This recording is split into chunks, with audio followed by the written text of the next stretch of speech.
Bom dia a todos.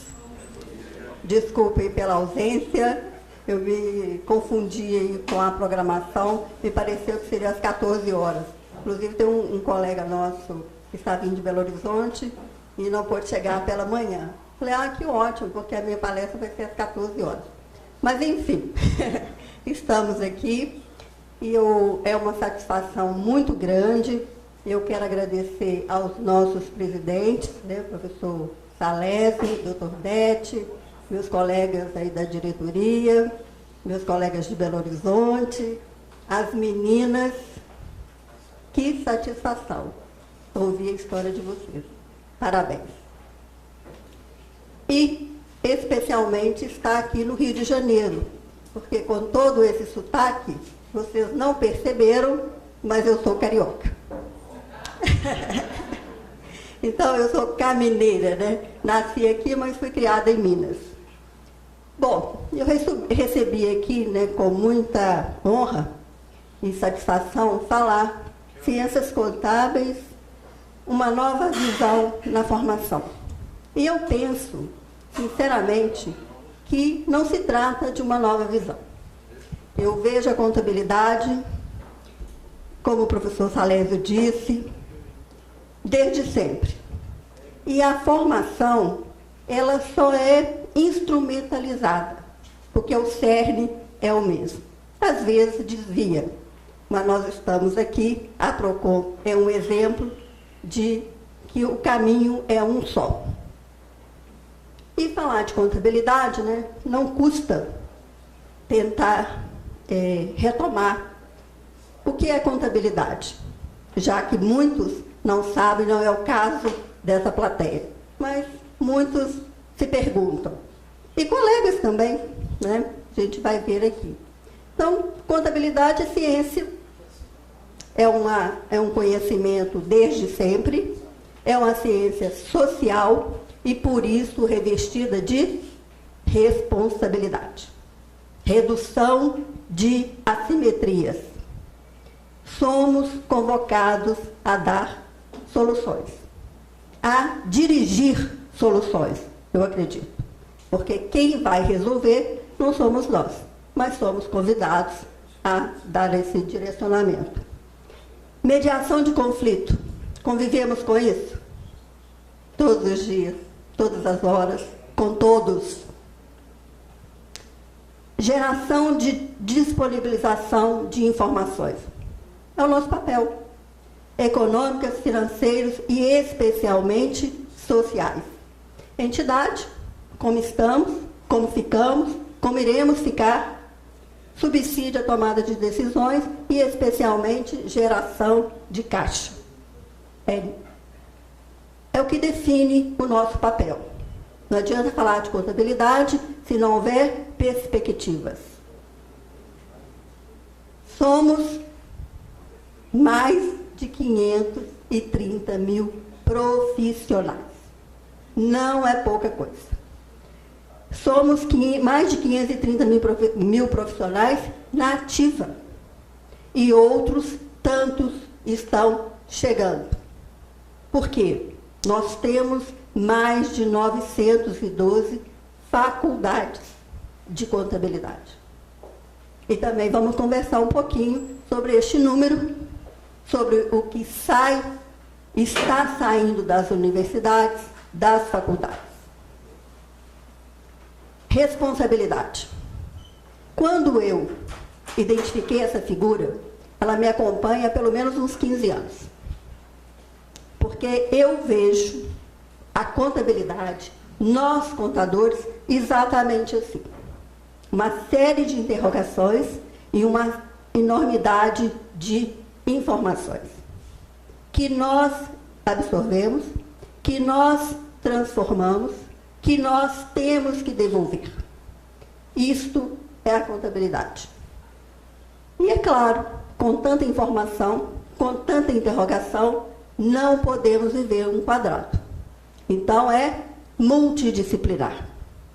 E multidisciplinaridade significa que nós temos que buscar parceiros.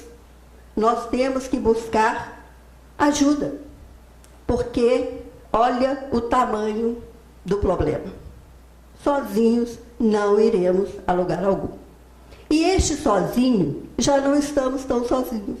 Afinal, 530 mil colegas, no mínimo, deveria fazer volume. No Brasil, em países iguais ao Brasil, o aspecto fiscal é muito relevante. E não por menos. Moramos em um país que tem mais de 90 tributos. Só para decorar, conhecer, lidar com isso já é algo complicado. Dependendo do que nós adquirimos, consumimos, nós pagamos mais de 80% de tributos. Ontem mesmo, eu cheguei mais cedo, tirei o dia de folga, né? Fui ao Rio Sul. E quando eu vi a minha conta e olhei lá a margem, o volume de tributo, quase que eu devolvi. E a moça, não sabendo que eu sou contadora, antes a gente não sabia, né? Agora, olha só, falei, pois é, né? Sabe que eu também não tinha essa dimensão? Para ela não ficar muito triste. Então, o aspecto fiscal, ele é representativo. O aspecto fiscal pesa na nossa formação. E não, além dos mais de 90 tributos, essa, uma questão de ordem, né? Eu printei lá o impostômetro de São Paulo. 1 trilhão. Parece coisa do tio Patinhas, né? Quando eu era menina, eu era sou ainda fã do tio Patinhas, a gente, no Brasil, só ouvia falar de bilhão, trilhão, nas revistas do tio Patinhas. Fora disso, agora, as pessoas muito próximas da gente, né, nos deram aí essa cartilha, né? Agora tudo são trilhões. Que país rico. E tem os SPEDs. Então, para o bem ou para o mal, o aspecto fiscal pesou e pesa na nossa formação. Mas não é tudo. E também, país igual ao Brasil, voltando um pouquinho. E essa estatística aqui, eu achei mais interessante ainda. E fiquei questionando, por que nós estamos reclamando? Por que nós estamos tão reflexivos com relação à tributação? Nós somos aqui o 7º país em arrecadação. Mas quem são os nossos vizinhos? Dinamarca, França, Suíça, Itália. Deveríamos estar bem, né? Então, não sei por quê. Talvez seja essa figura aqui, né? Ou, também não é a propaganda da Caixa, não. Vem para cá, não. É o leão mesmo. Mas não só do aspecto fiscal, embora importante, se vive contabilidade. Assim, para falar dessa formação, eu não quis trazer para cá uma discussão sobre currículo, estrutura curricular do curso de contábeis. Eu quis voltar um pouco para o sentido dessa estrutura curricular. E muito em voga, nós estamos discutindo a questão dos princípios de contabilidade. E aí, eu me permiti trazer um histórico desta questão. E aí fizemos uma linha do tempo. O primeiro país a discutir, a refletir, a pensar que seria e que é importante princípios de contabilidade foram os Estados Unidos. E com muita propriedade, né? Porque a contabilidade, ela se molda à humanidade. Ela se molda à dinâmica da humanidade, o caminhar da humanidade. E lá, quando a gente estudava sobre economia, eu particularmente detestava, e como eu me arrependo, e como diz o professor Salésio, nada acontece por acaso, o meu namorado é economista. Então, e aí eu tive que começar a gostar de contabilidade. Mesmo porque eu não tenho muito tempo para ficar procurando namorado, então é esse mesmo, tá bom, e pronto. E aí, a gente estudava que, lá nos Estados Unidos, as senhorinhas, os senhorzinhos, sentavam para tomar o seu chá, o seu drink, e discutiam sobre o quê? Cotação de ações. E nós, aqui, né, e discutimos sobre futebol também. Mas em economia, sobre a caderneta de poupança. E aí eles discutiram, as senhorinhas lá, sobre cotações da Bolsa, e nós, minguados àquela remuneração caótica que sempre foi a caderneta de poupança.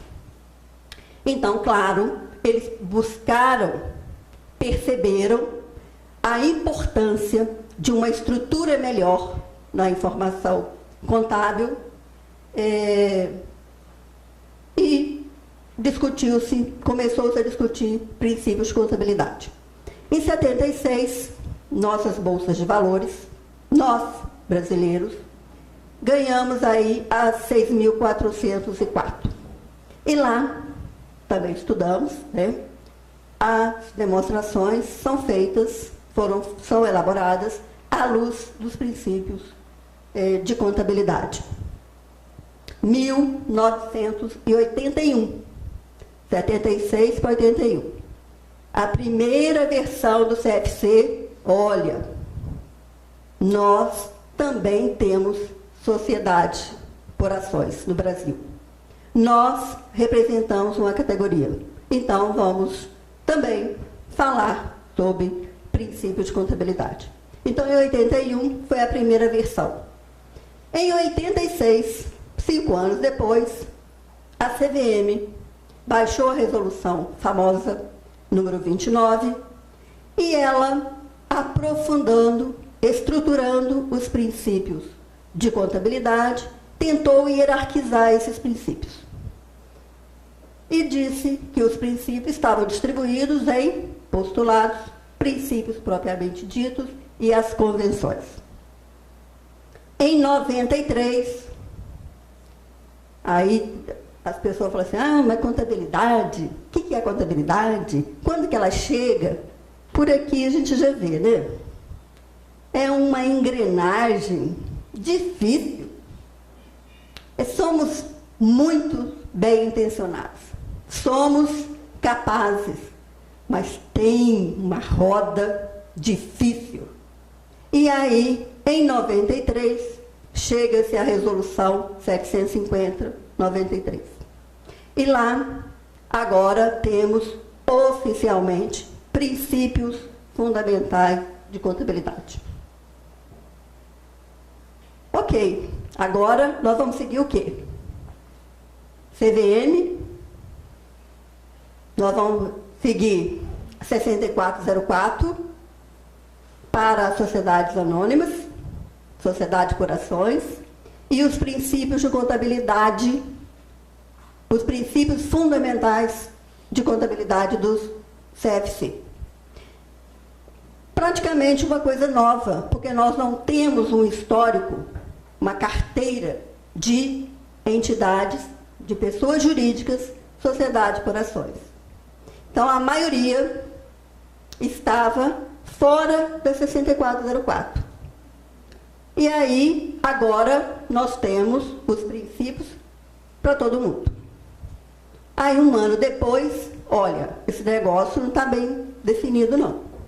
Esse negócio precisa de uma interpretação. Nós precisamos dizer para os profissionais o que é entidade, o que é competência, o que é oportunidade, o que é continuidade, o que é atualização monetária, e assim sucessivamente. Então, em 94, nós tivemos o primeiro anexo, que era dizer o que são os princípios. Em 2001, e aí nós estamos caminhando para um país melhor, né? Não tínhamos, assim, inflação, a inflação estava controlada, como está hoje, né? Alguém tem alguma dúvida sobre isso? Nenhuma, né? Então, o CFC, e aí, no Brasil, também, professor Salésio, parece que a gente tinha combinado aqui a palestra, porque contador também tem dois grupos, né? E tem um grupo que é muito linear, como o outro também, né? Mas são propósitos que se identificam.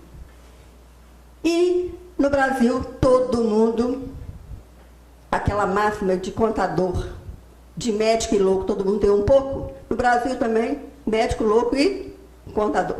Então, todo mundo legislando. E aí, o imposto de renda disse, nananina, não. Estamos num país sem inflação. Então, está proibido a atualização monetária. E nós, contadores, e nós, auditores, ao examinar as demonstrações, formar o nosso parecer, declarávamos o quê? Essas demonstrações foram elaboradas à luz dos princípios de contabilidade, fundamentais de contabilidade. E era verdade? Não. Tinha pelo menos, que não estava sendo cumprido. Atualização monetária. Anos depois, aí o CFC falou, tem um problema lá. E aí, não aproveitando e tomando a decisão correta, foi lá e mexeu um pouquinho nos princípios. Nós só vamos atualizar monetariamente quando a inflação alcançar 100%. E estamos vivendo lá no paraíso, dólar, real, 1 por 1. Olha que maravilha. Então isso nunca iria acontecer. Se acontecesse, então deveria ter tirado de uma vez. Mas enfim, 6 anos depois, 2007, temos uma resolução a 1111, que foi um outro anexo à resolução 750.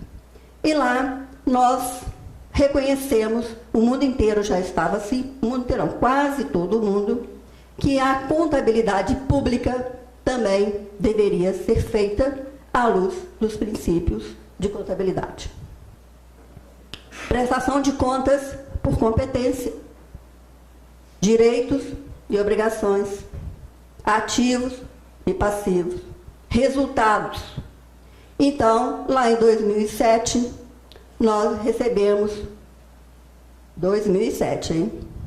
Essa resolução. Contabilidade pública no Brasil será feito de acordo com princípios fundamentais de contabilidade. 2008, estão melhorando, um ano depois. Temos a resolução 1128 e a deliberação da CVM 539. E aí, nós começamos uma outra discussão. Nossas demonstrações serão apresentadas agora uma estrutura conceitual para a elaboração e apresentação das demonstrações contábeis. Muito bem, né? 2010, a resolução, e aqui na estrutura conceitual, o escopo era princípios básicos e características qualitativas. Ainda não tínhamos ouvido isso, não no Brasil. Em 2010, a resolução 1282, olha, princípio é princípio. Nós não estudamos isso, que princípio é uma verdade, princípio é um axioma, princípio é princípio, até que se mude. Então, ele é fundamental. Não precisa mais chamar a denominação princípios fundamentais de contabilidade. Agora são princípios de contabilidade. Muito bem. E revogamos a atualização monetária. Então, agora nós não temos mais 7 princípios. Nós temos 6 princípios. Em 2011, aí chega a famosa resolução 1374. Agora nós estamos falando de estrutura conceitual, elaboração e divulgação das demonstrações financeiras.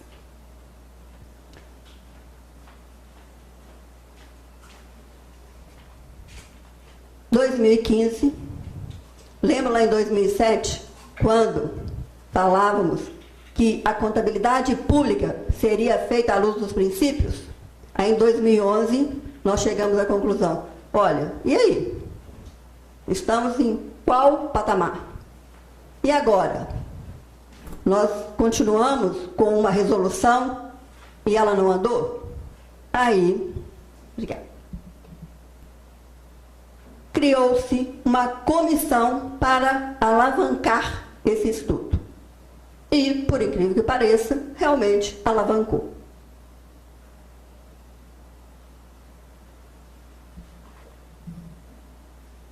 Em 2016, nós temos lá a estrutura conceitual, elaboração e divulgação das demonstrações de propósitos gerais. E revogou a resolução 750/93. E aí a pergunta, o que está valendo? É a resolução 374? É a resolução 374. Eu confesso que eu também, quando li, achei que o que aconteceu com a resolução 750? Será que realmente ela precisava ser revogada? Voltando um pouquinho, em 2008, nós oficialmente estávamos na transição, começamos a transição para as normas internacionais de contabilidade. E aí nós recebemos para o setor privado, IFRS, não é novidade para ninguém, mesmo porque desde 2008, e as IPSAs para o setor público. Em 2011, duas normas específicas, uma para o setor privado e uma para o setor público. O que estava acontecendo de fato, após aprofundarmos nesse estudo, após pensarmos nessa evolução dos princípios de contabilidade? Eu, particularmente, cheguei à seguinte conclusão. Quando a gente vai aprender a andar de bicicleta, a gente pega uma bike e sai, pode arriscar também, né? Mas a gente aprende a andar de bicicleta lá, 3 aninhos, e ninguém vai pegar uma bike e vai entregar para uma criança. Então, é como andar de bicicleta. Tínhamos rodinhas, agora as rodinhas não são mais necessárias. Por quê? Então, eu trouxe aqui essa fala do nosso guru, né, o professor Eliseu Martins, a quem todos temos muito respeito, né, admiração, e, de fato, nós estávamos num conflito de referência. E não de agora. Quando a gente estudava princípios de contabilidade, CVM, CFC, o máximo que acontecia era pegadinha para a prova, né? Princípios à luz do CFC, princípios à luz da CVM. Era conservadorismo ou era prudência? Então, era competência ou registro pelo valor original? E assim ia. Então, o professor Eliseu Martins, ele disse o seguinte: o CFC está agindo em prol da unificação de entendimentos da contabilidade da nossa classe, inclusive em prol da simplificação perante nossos usuários. E eu, particularmente, concordo com eles. E vamos ver por quê.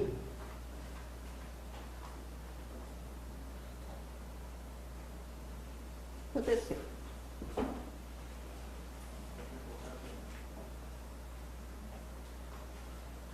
Não, estava lá.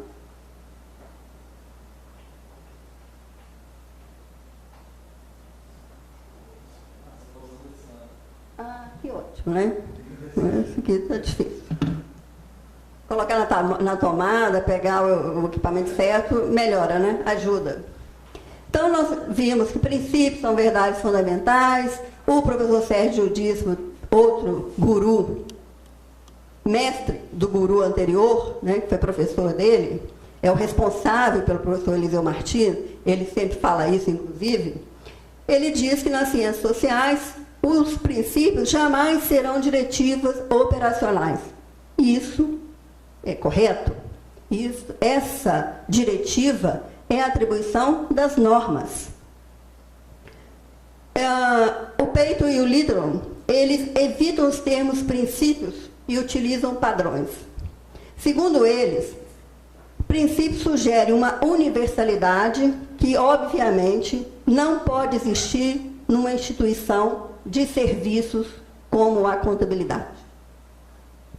E o Hendricks, também estudamos lá no Hendricks, ele diz o seguinte: finalmente, por que precisamos destes princípios?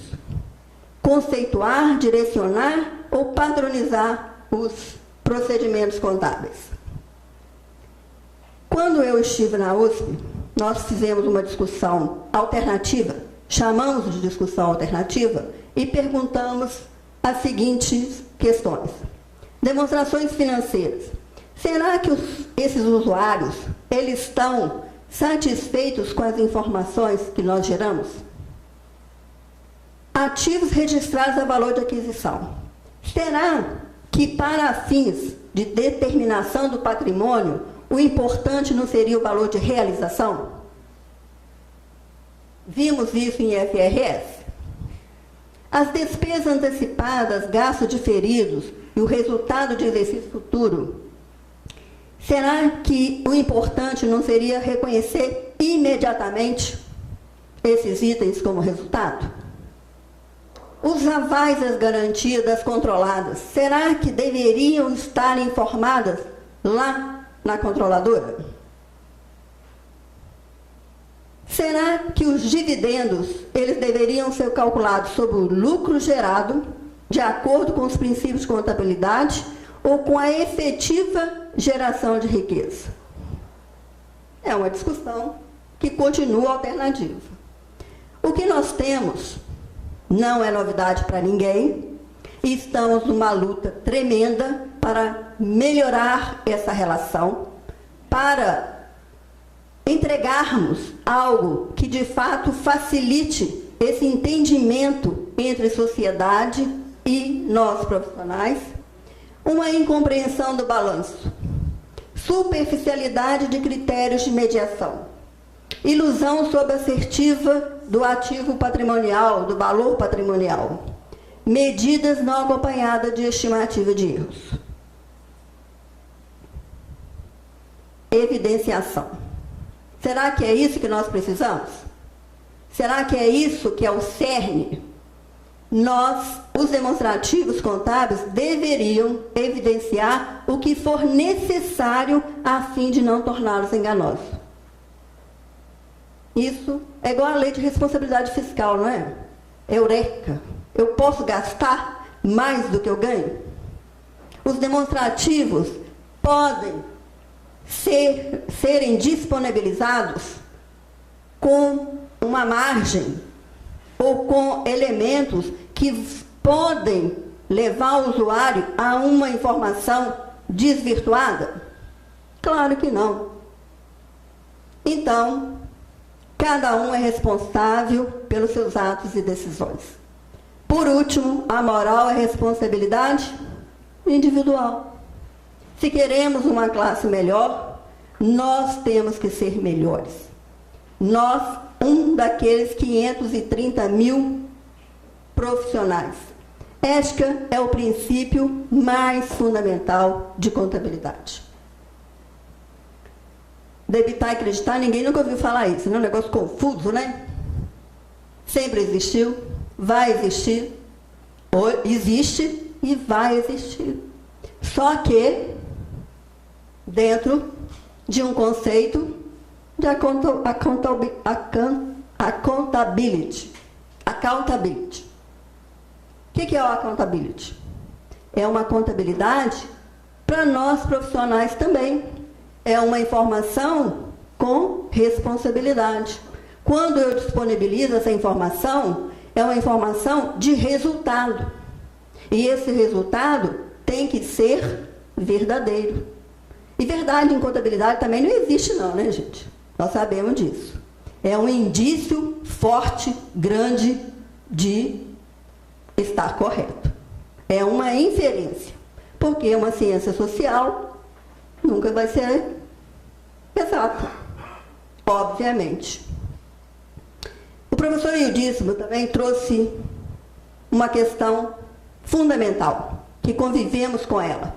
E estamos caminhando, graças a Deus, melhorando esse processo. Mas ainda temos resistência. A natureza da contabilidade, ela é gerencial. Nós, contadores, temos no nosso íntimo a gestão, a administração. Quem foram os primeiros contadores? Todos nós. Todos os nossos antepassados.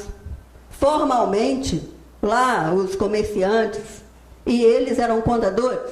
Não, eles eram gestores. E eles apuravam os seus resultados. Então, nós temos duas abordagens distintas e devemos escolher onde queremos ficar. Um conjunto básico de informações. Quando alguém pede uma informação contábil, o que nós entregamos? Isso é até questão de prova, né? Balanço patrimonial, DRE, DMPL, nota explicativa, fluxo de caixa e fechou o pacote. Ou um cadastro de informações, dependendo da natureza, da necessidade desse usuário. E o que as meninas estão fazendo? O referencial conceitual, então, é uma tentativa mais recente de dirimir, produzir respostas às questões relativas à fixação de padrões contábeis. Não vou ler isso tudo aqui não, viu, gente? Só para vocês verem que lá no Hendrix, em 99, isso aqui é claro que é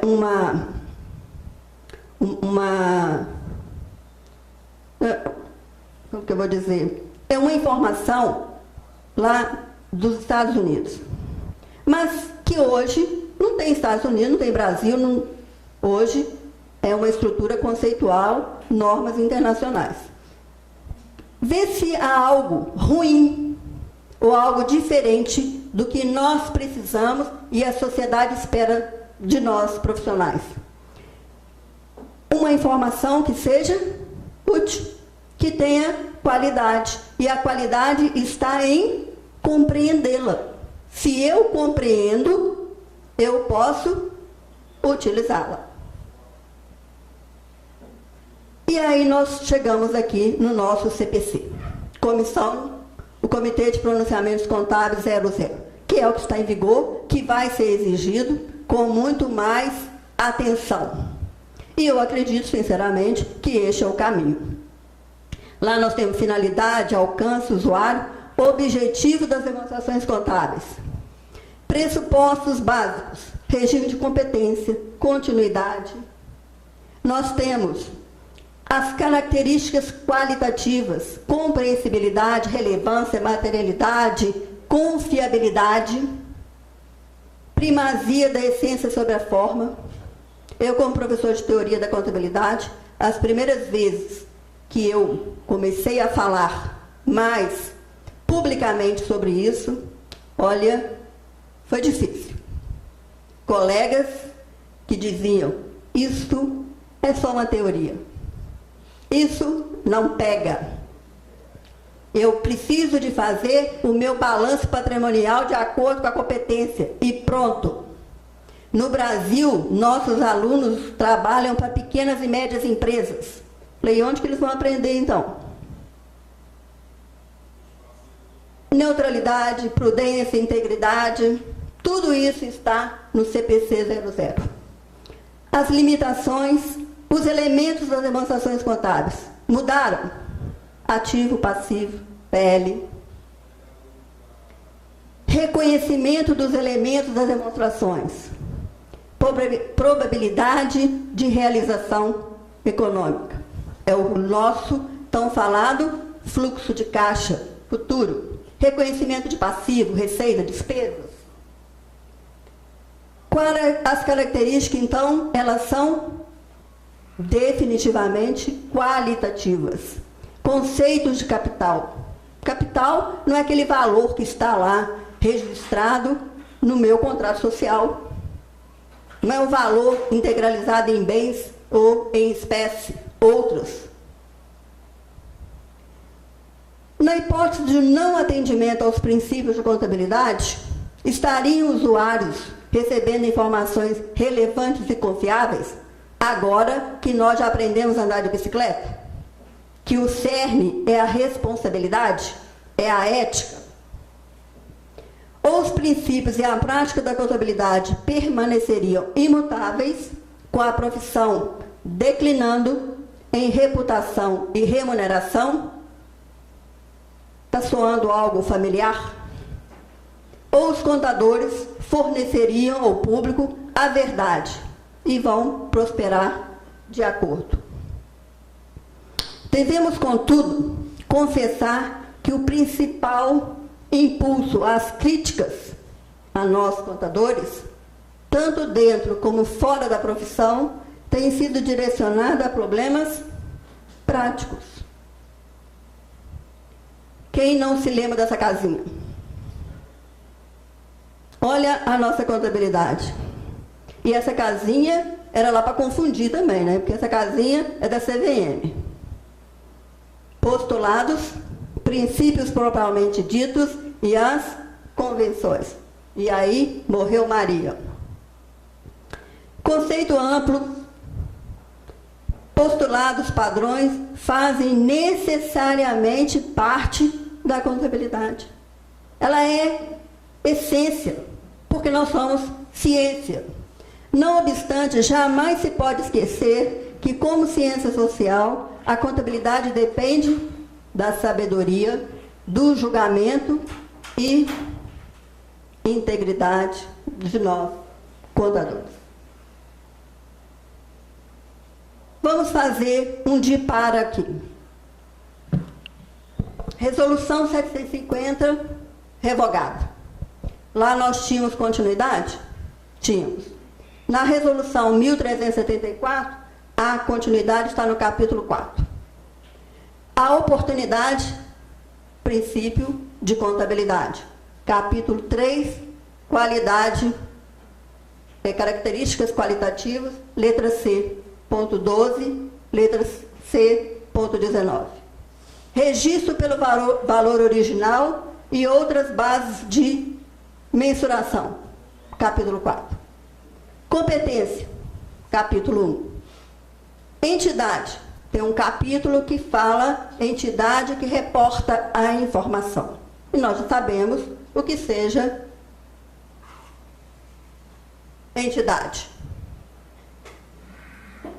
Então, nós estamos aí, às vésperas, ou aguardando brevemente, uma revisão do IASM, que é claro que vai nos reportar também, onde teremos um capítulo que vai falar integralmente sobre entidade. Que parece uma coisa tão simples, mas é fundamental, porque esse conflito, ele sempre existiu.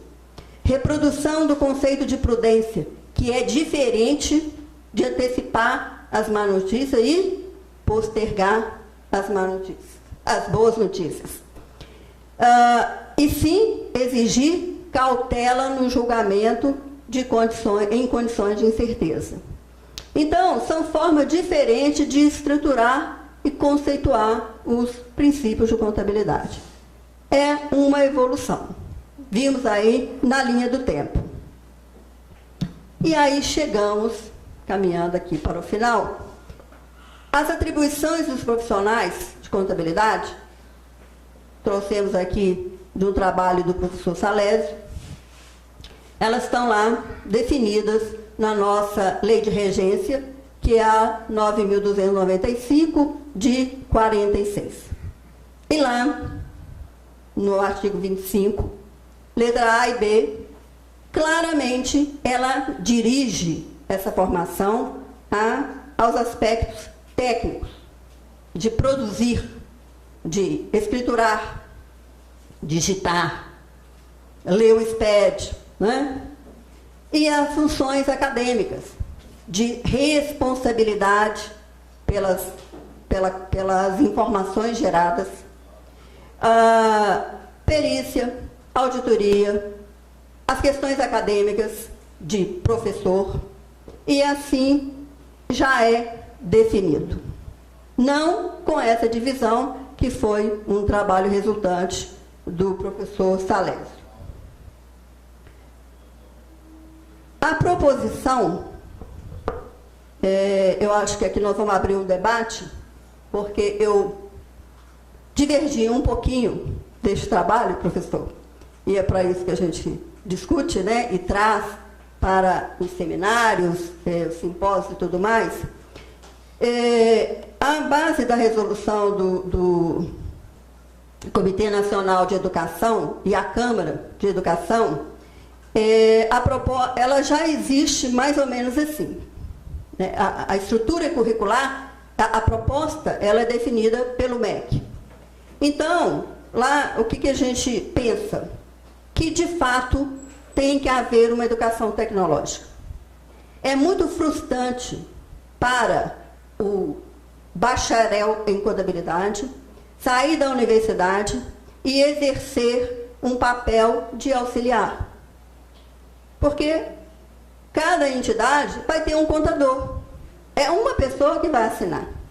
Eu tenho uma empresa contábil, um escritório de contabilidade. São todos bacharéis ou técnicos. Mas são todos que vão assinar? Não, quem vai assinar sou eu.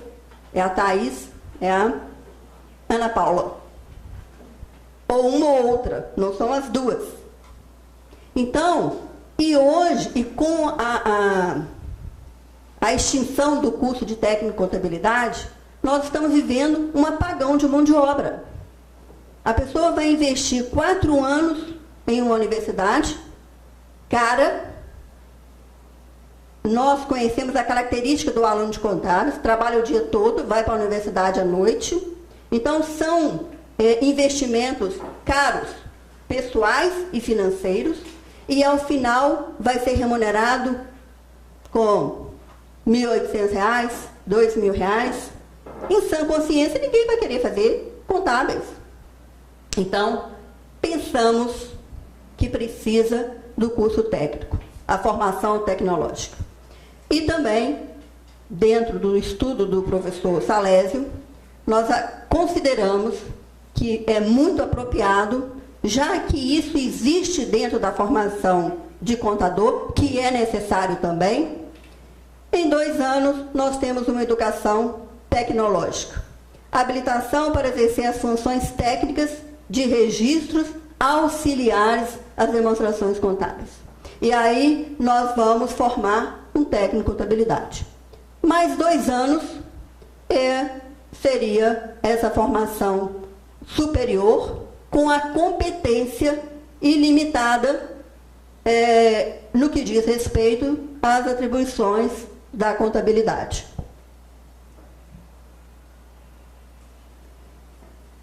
A educação tecnológica, nível de graduação tecnológica, tecnólogo em contabilidade, técnico em contabilidade. Mais 2 anos, nível de graduação acadêmica, bacharel, contador. Então, continuamos com 4 anos, mas com 2 anos eu consigo colocar esse profissional no mercado de forma regular, de forma que o mercado quer, precisa, e que esse profissional chega mais cedo também ao mercado de trabalho. Deixa eu ver aqui. Só fazendo uma chamada aqui, qual que é a restrição? Eu acredito, professor, que o técnico em contabilidade, eu fui técnico em contabilidade, muitos dos senhores e das senhoras também. É a dinâmica da evolução.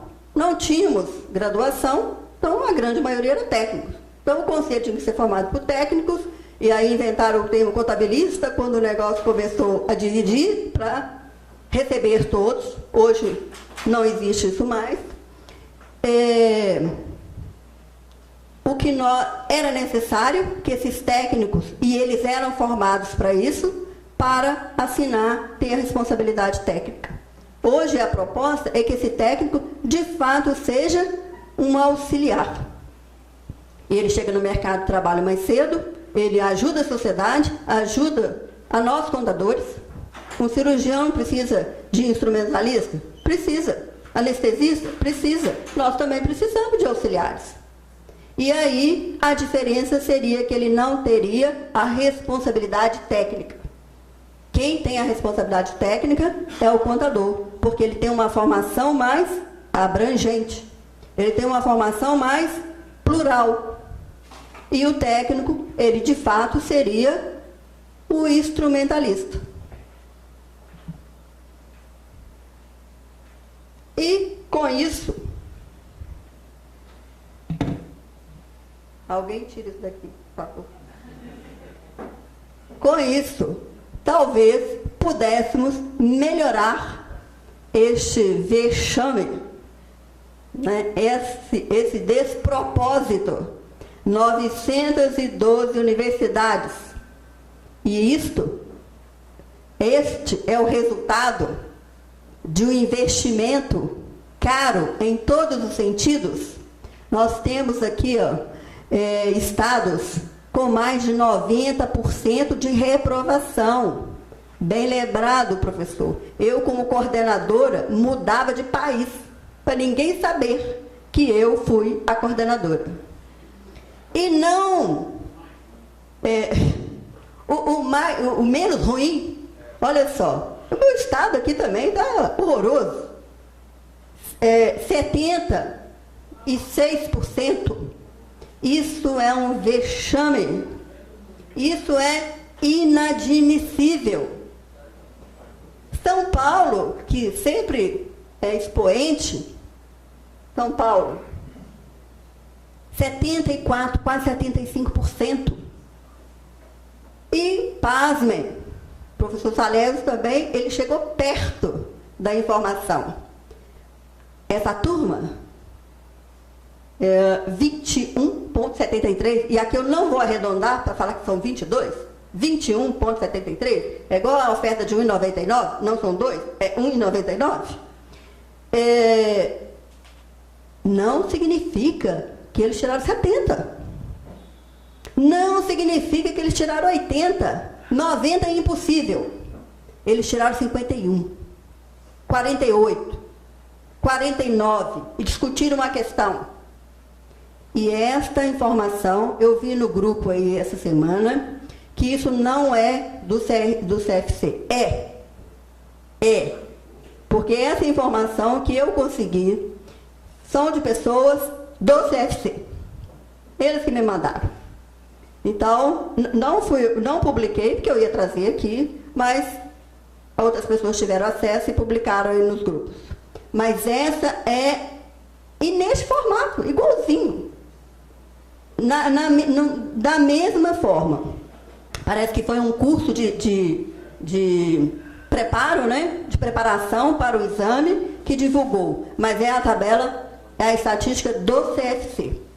Então, é inadmissível que 47 mil inscritos, 13% não compareceram e 21% conseguiram.